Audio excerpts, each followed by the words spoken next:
Alhamdulillah, alhamdulillahilladzi an'ama bi ni'mati Islam bihi ma tatimmu salihat. Asyhadu an la ilaha illallah wahdahu la syarika lah wa asyhadu anna Muhammadan abduhu wa rasuluh la nabiyya ba'd. Allahumma salli wa sallim wa barik ala hadha an-nabiyil karim. Allahumma salli ala Muhammad wa ala ali Muhammad fil alamin innaka Hamidum Majid. Inna Allah wa malaikatahu yusalluna ala an-nabi ya ayyuhalladzina amanu sallu alaihi wa sallimu taslima. Wa la tamutunna illa wa antum muslimun. Wa qala Allah ta'ala fi kitabihil karim, a'udzu billahi minasy syaithanir rajim, bismillahir rahmanir rahim. La masjidu ussisa 'ala taqwa min awwal yawmin ahaq an taquma fihi rijalun yuhibbu an yatatahhar wallahu yuhibbul mutahhirin. Ma'asyiral muslimin rahimakumullah, sidang jemaah salat Jumat yang dirahmati Allah Subhanahu wa taala.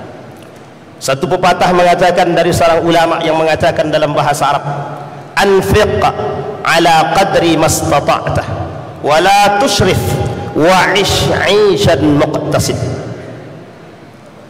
Seorang ulama bernama Muhammad Abduh menuliskan dalam satu artikel yang sangat sederhana, tetapi artikel tersebut menjadi kontroversi, kemudian diperbincangkan hangat di dalam dunia akademisi. Apa yang dikatakan oleh beliau dari judulnya saja yang dianggap kontroversi, lima ta'akhkharal muslimun wa taqaddamal awrubah, yang artinya adalah mengapa umat muslim mengalami kemunduran sementara Eropa mengalami kemajuan. Najatullah As-Siddiq, seorang ulama ekonomi Islam, mengatakan hal yang serupa. Beliau menuliskan dalam bukunya tentang ekonomi Islam, lemahnya umat Islam disebabkan oleh umat Islam itu sendiri. Satu pernyataan pada tahun 2017, muncul salah satu survei yang membandingkan negara Islam dengan negara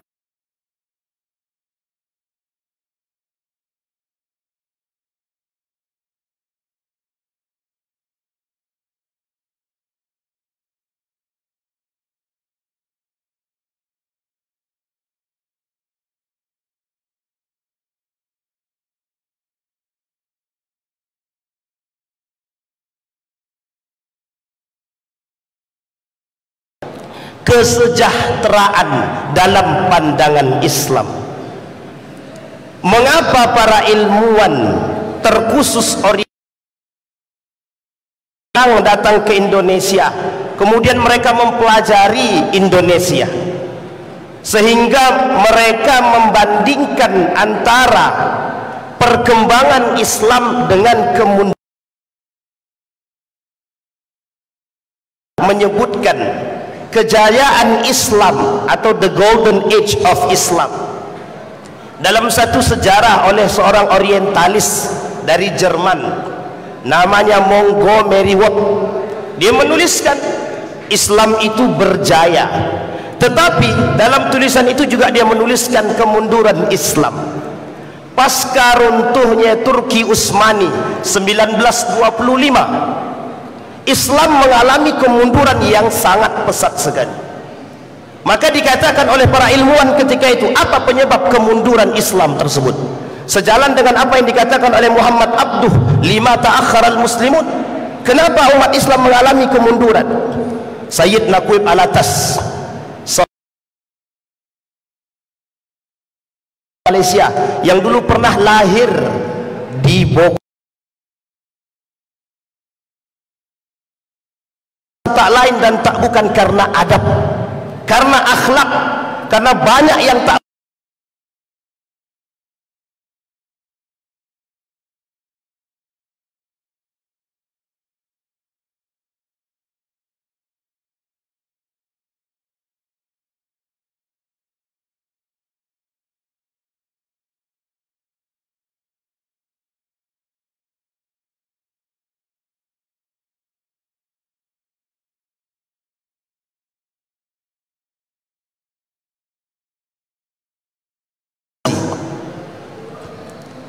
Sidang jemaah salat Jumat yang dirahmati Allah Subhanahu wa taala. Tak pula ketika seorang ilmuwan mengatakan bahwa dari Inggris, I see Muslim in Indonesia but I don't see Islam. Saya melihat Muslim begitu banyak di Indonesia, tapi saya tak melihat Islam. I see Islam but I don't see Muslim.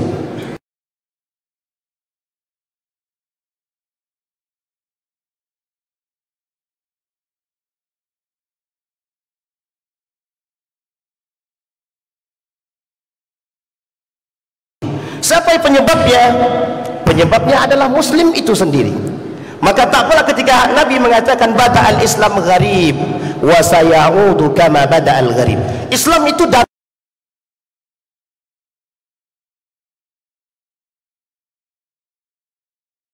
yang tak tahu akan Islam itu sendiri.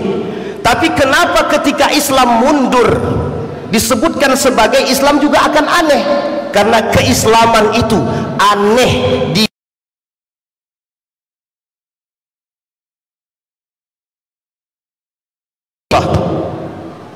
itulah alasannya kenapa baginda Nabi Muhammad SAW membangun yang pertama sekali ketika sampai di Madinah adalah masjid. Masjid, central of excellence, central of adab, central of akhlak, central of spirituality. Masjid sentral dari sebuah kegiatan, sentral dari segalanya. Konsultasi di masjid, sentral ekonomi masjid. Seorang ekonom Muslim Indonesia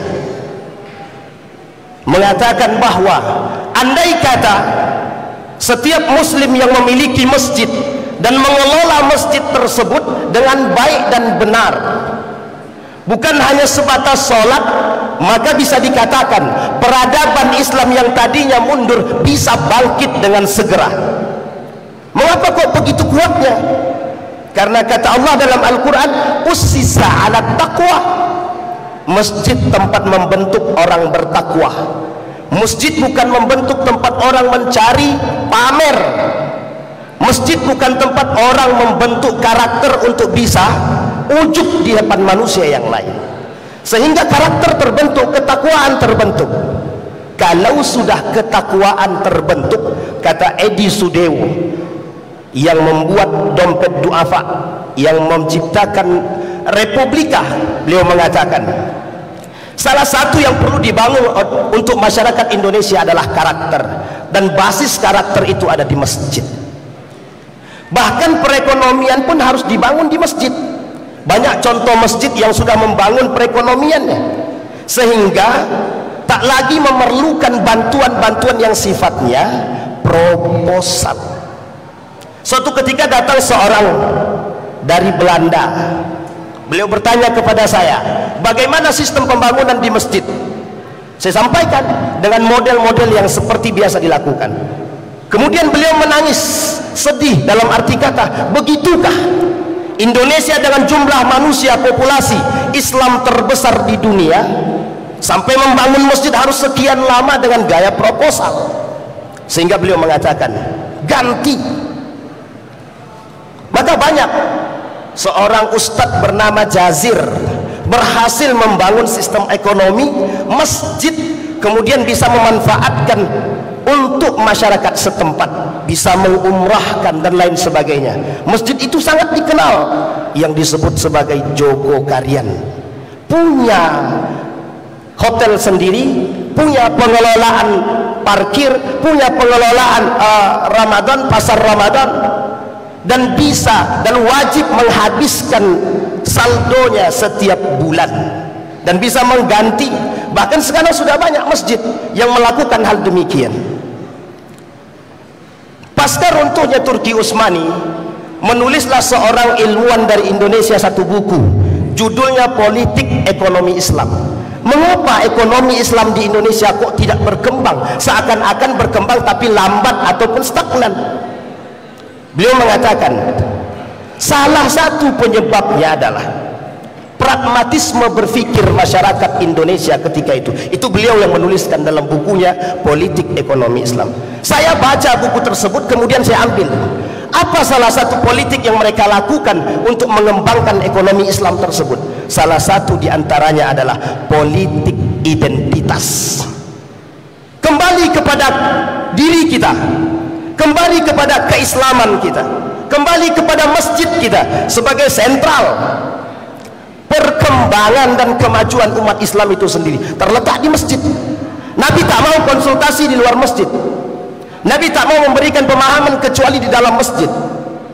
Meskipun dalam keadaan duduk santai dan lain sebagainya, pembentukan karakter Nabi lakukan di dalam masjid. Maka masjid i'lam sentral. Ma'asyiral muslimin rahimakumullah. Mengapa ini kita coba untuk mengangkat? Karena salah satu cara kita untuk memperkuat barisan keislaman kita saat ini, kita berada di akhir zaman.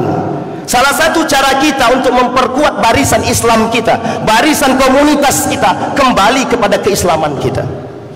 Apa yang kita lakukan? Percaya pada diri kita, percaya kepada keislaman kita.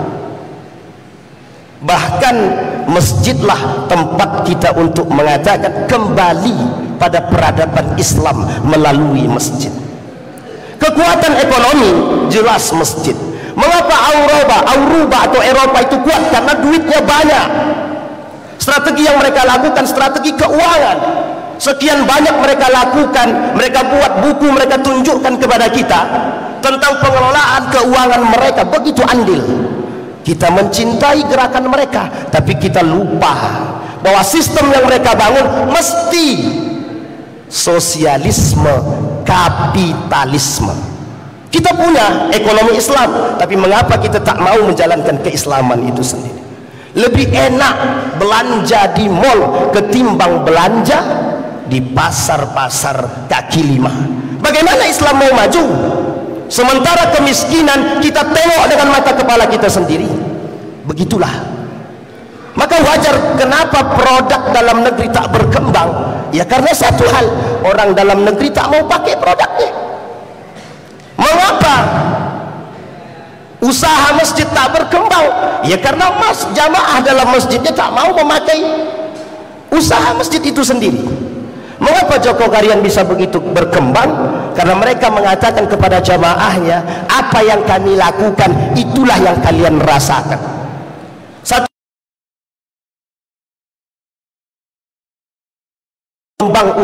mengembangkan usaha rakyat.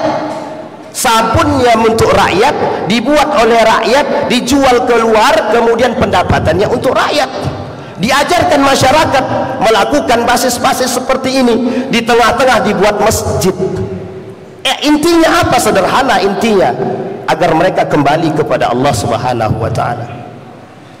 Seorang profesor bernama Suroso Imam Jazuli pernah membangun satu pasar disebut dengan pasar syariah, namanya Aptin. Di tengah-tengah pasar tersebut beliau dirikan masjid sebagai sentral semuanya, mulai sentral daripada ekonomi, kemudian sentral peradaban, sentral akhlak dan lain sebagainya, bahkan termasuk sentral pendidikan. Di sekeliling pasar, di sekeliling masjid tersebut itu pasar dengan model gaya pasar syariah. Beliau tanamkan, beliau bangun. Ketika beliau masuk ke kelas mahasiswa, beliau tanya, sejauh mana kalian tahu tentang pasar syariah? Mahasiswa ekonomi Islam tapi tak tahu pasar syariah seperti apa. Mahasiswa S2 pasca tentang ekonomi Islam tapi dia tak tahu apa yang dia buat untuk masyarakat dari jalur ekonomi syariah. Ekonomi Islam adalah doktrin, bagaimana cara kita membentuk peradaban Islam melalui ekonomi yang berbasis Islam. Salah satunya yang dilakukan oleh masjid. Ada depot air, ada pengolahan lahan dan lain sebagainya, pendapatan yang diberikan oleh jamaah kepada masjid. Agar apa? Agar masjid mandiri, agar masjid bisa memberikan bantuan kepada masyarakat yang tak mampu. Seperti yang kita lakukan. Kita cek berapa banyak manusia yang lansia. Kata Nabi, la yadkhulul jannah, Pak. Tidak akan mungkin mereka masuk surga sementara tetangga mereka tak makan. Apa gunanya masjid megah sementara di sekeliling masjid masih ada jamaah yang belum makan. Itu perhatian besar bagi kita, sehingga wajar ketika ada yang mengatakan muslim miskin. Siapa yang bisa mengembalikan pernyataan demikian? Kita. Siapa yang punya peran besar terhadap pengembangan tak ada jawaban yang lain? Kita. Bagaimana caranya? Saatnya kita berpikir, saatnya kita mengembangkan konsep-konsep Islami yang memang dengan konsep itu kita bisa hidup, bukan hanya sebatas doktrinitas. Maka wajar ketika ada yang mengatakan Islam nudawiluha bainan nas. Islam pasti berjaya, pasti berjaya. Bagaimana caranya? Islam akan ditampakkan oleh Allah kepada para Islam itu sendiri, muslim itu sendiri, dengan gaya pengembangan keislaman yang berbeda-beda. Silahkan, tak ada masalah. Begitulah cara Ustadz Jazir, cara Profesor Dr. Suroso Imam Jazuli mengembangkan peradaban Islam dengan sentralnya adalah masjid. Maka berbanggalah kita. Seorang orientalis dari Inggris, ketika dia melihat masjid Joko Karian yang begitu dengan skema ekonomi yang dia bangun, kemudian dia terdiam. Apa yang kalian lakukan dengan pendapatan sebanyak ini? Kata mereka adalah, kami umrahkan jamaah, kami ganti sendal yang hilang, kami berikan mereka makanan dan lain sebagainya. Sehingga terbentuk ekonomi meskipun hanya sekitar kita, tapi perhatian yang diberikan oleh masjid kepada masyarakat menimbulkan rasa cinta jamaah kepada masjid. Inilah yang disebut dengan dakwah bilhal. Dakwah langsung turun, dakwah dengan semua perbuatan yang dilakukan. Memang ini yang harus dilakukan oleh seorang pengurus masjid. Begitu kata Bapak Edi Sudewo ketika dia memberikan pengarahan bahwa pengurus masjid harus tahu bagaimana cara mengembangkan masjid. Disinilah jamaah berani protes. Pak, kami tak punya duit, kami butuh makan. Datang ke masjid, bukan datang ke yang lain. Maka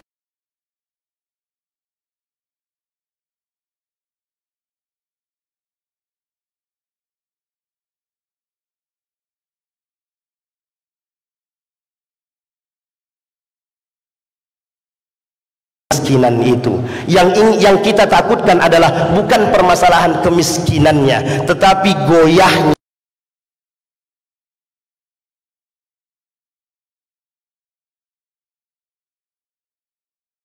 merubah akidah hanya karena sesuap nasi. Orang mampu merubah akidah hanya karena 10.000.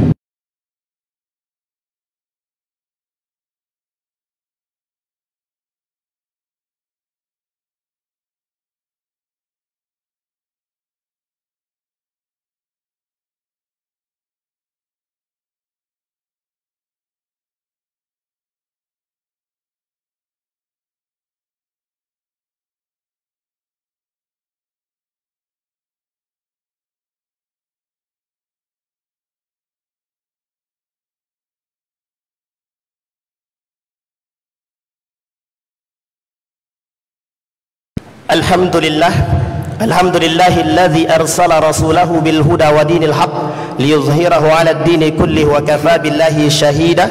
Asyhadu an la ilaha illallah wahdahu la syarika lah wa asyhadu anna Muhammadan 'abduhu wa rasuluhu la nabiyya ba'd. Ittaqullaha haqqa tuqatih wa la tamutunna illa wa antum muslimun.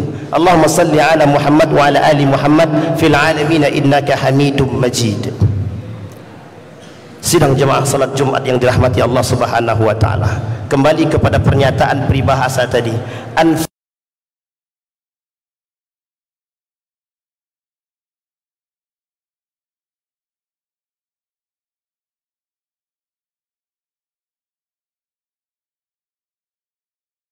kecil. Nanti ketika di akhirat ditanya, apa yang sudah kau buat untuk mengembangkan masjid di dekat rumahmu? Apa yang kau buat untuk mengembangkan peradaban Islam? Setidaknya ketika pertanyaan itu muncul pada diri kita, kita bisa menjawab, alhamdulillah, saya sudah melakukan apa yang seharusnya saya lakukan sebagai seorang muslim. Perkembangan Islam tak mampu hanya sebatas kajian. Pengembangan Islam, peradaban Islam tak akan mungkin naik hanya sebatas pengajian di masjid dan lain sebagainya. Butuh kekuatan-kekuatan yang lain yang mampu untuk memberikan doktrin-doktrin terbaik kepada pejuang-pejuang dakwah. Termasuk adalah usaha-usaha yang dilakukan oleh setiap masjid untuk memberikan atau mendirikan kemandirian mereka sehingga bisa menciptakan pemberdayaan. Maka masjid adalah satu, empowerment. Yang kedua, masjid adalah endowment. Yang ketiga, masjid adalah development. Masjid tempat pengembangan sumber daya manusia, masjid pengembangan sumber daya alam, masjid bisa dibuat pembentukan karakter, masjid sentral daripada peradaban Islam itu sendiri. Maka wajar, kata Umar bin Khattab, kembalilah kepada masjid. Kata Umar bin Abdul Aziz, masjidlah sebagai sentral perekonomian pada masaku. Sehingga kata Abu Ubaid Al-Qasim menuliskan, Abu Yusuf yang menuliskan tentang buku Al-Kharaj, menuliskan tentang Umar bin Abdul Aziz. Ada 5 tujuan yang dikembangkan oleh beliau. Satu diantaranya adalah hifzun nafas, yang kedua hifzun nasl, yang ketiga hifzul mal, yang keempat hifzud din, yang kelima hifzul ird. Ada 5 tujuan syariah yang disebut sebagai maqasidus syariah, yang itu dikembangkan oleh Umar bin Abdul Aziz melalui gerakan pengembangan masjid. Allahumma salli ala Muhammad wa ala ali Muhammad fil alamin innaka Hamidum Majid. Allahumma ighfir lil muslimina wal muslimat wal mu'minina wal mu'minat rahimin. Allahumma arinal haqqa haqqa warzuqna ittiba'ah wa arinal batila batila warzuqna ijtinabah. Allahumma ansur man nasara ad-din wakhzul man khazala al-muslimin. Allahumma barik lana umurana wa barik hadha al-masjid wa barik jami'u a'mali hadha al-masjid ya arhamar rahimin. Allahumma inna nas'aluka khaira hadha al-makan wa khaira ma fiha wa khaira ahliha wa na'udzu bika min syarri hadha al-makan wa syarri ma fihi wa syarri ahlihi. Rabbana zalamna anfusana wa illam taghfir lana wa tarhamna lanakunanna minal khasirin. Rabbana atina fid dunya hasanah wa fil akhirati hasanah wa qina azaban nar. Ibadallah, innallaha ya'muru bil adli wal ihsan wa ita'i dzil qurba wa yanha 'anil fahsya'i wal munkar wal baghi ya'idzukum la'allakum tadhakkarun. Aqimis shalah.